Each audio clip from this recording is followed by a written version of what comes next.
આજે આપણે જોવાના છીએ ગુજરાતમાં આવેલા ડુંગરો વિશે. તો સૌપ્રથમ તો આપણે સમજવું પડે કે પર્વત, ડુંગર, ઉચ્ચ પ્રદેશ અને મેદાનમાં શું અંતર છે. તો જમીનથી જેની હાઇટ 150 મીટર ઊંચી છે એને આપણે કહીએ છીએ મેદાન. જમીનથી 350 મીટરની ઊંચાઈ પર આવેલું હોય તો એને આપણે કહીએ છીએ ઉચ્ચ પ્રદેશ. અને જમીનથી 800 મીટરની ઊંચાઈ પર આવેલું હોય તો એને આપણે કહીએ છીએ ડુંગર. અને જમીનથી 1000 મીટરની ઊંચાઈ પર આવેલું હોય તો એને આપણે કહીએ છીએ પર્વત.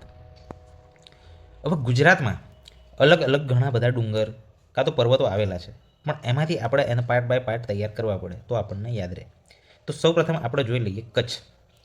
તો કચ્છમાં 3 પ્રકારની ધાર આવેલી છે: ઉત્તર ધાર, મધ્ય ધાર અને દક્ષિણ ધાર. એમાં સૌપ્રથમ જોઈએ ઉત્તર ધારના ડુંગરો.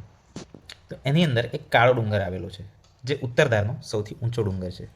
પછી સિક્વન્સમાં આપણે જોતા જોઈએ તો પચ્છમ, ખદીર, બેલા અને ખાવડા આ પ્રકારે ઉત્તર ધારમાં ડુંગરો આવેલા છે. એમાં કાળો ડુંગર સૌથી ઊંચો ડુંગર છે જે પરીક્ષામાં પૂછાય છે. પછી મધ્ય ધારમાં આપણે જોઈએ તો ત્યાં ધીણોધર ડુંગર આવેલો છે. લીલીયો, ભુજિયો અને કંથકોટના ડુંગરો આવેલા છે. કંથકોટની ટેકરીઓ આવેલી છે ત્યાં આગળ અધોઈ કરીને જે ટેકરી છે એ મધ્ય ધારની સૌથી ઊંચી ટેકરી છે. ઉત્તર ધારમાં કાળો અને મધ્ય ધારમાં અધોઈની ટેકરીઓ. હવે જોઈએ દક્ષિણ ધારમાં.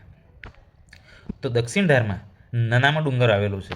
ભૂમિયા, જુરા અને વરાર આ પ્રકારે ત્યાં આગળ ડુંગરો આવેલા છે. આ રીતે ઉત્તર ધાર, મધ્ય ધાર અને દક્ષિણ ધાર આ પ્રકારે આપણે તૈયાર કરવાનું થાય.